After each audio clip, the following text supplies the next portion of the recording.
भाई कुछ भी कहो लेकिन बढ़ने लगी है ज्योति सिंह और वहीं पवन सिंह के बीच नजदीकियां।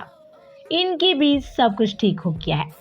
तभी तो आजकल जब से इनके बीच सब कुछ ठीक हुआ है तब से ज्योति सिंह पवन सिंह के गाने पे रील बनाती नजर आ रही हैं।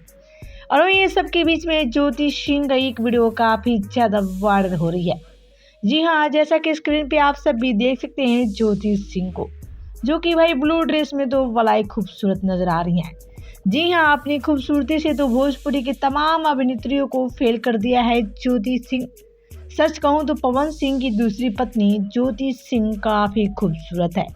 ज्योति सिंह को टक्कर देने वाली भोजपुरी की सारी हीरोइन भी पूरी तरह से फ्लॉप साबित हो जाती है। भाई आप सब देख सकते हैं ज्योति सिंह को, जो कि पवन सिंह के गाने पे रील बनाती नजर आ रही हैं।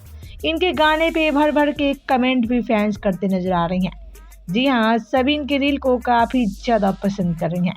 रील पसंद करने की वजह है पवन सिंह। जी हाँ, ज्योति सिंह इस वीडियो में पवन सिंह के गाने पे रील बनाई है तो फैंस इनकी तारीफ करने से नहीं रुक रहे हैं। फैंस ने भी कह दिया कि ज्योति सिंह और पवन सिंह को लेकर प्यार दिखाने लगी है। पवन सिंह के बिना भाई ज्योति सिंह नहीं रह पा रही हैं। जल्द आपसे एक बता दें कि ज्योति और वहीं पवन सिंह एक साथ रहने लगेंगे। अभी तत्काल ये दोनों तो एक दूसरे से अलग रह रहे हैं, लेकिन इनके बीच सब कुछ ठीक हो गया है। ठीक होने की संकेत दिया है पवन सिंह और वहीं ज्योति सिंह। तो भाई आजकल ज्योति सिंह लगातार पवन के गाने पे रील बना रही हैं। आप सभी को क्या कहना है ज्योति सिंह के रील को लेकर, बताएं हमें नीचे कमेंट बॉक्स में।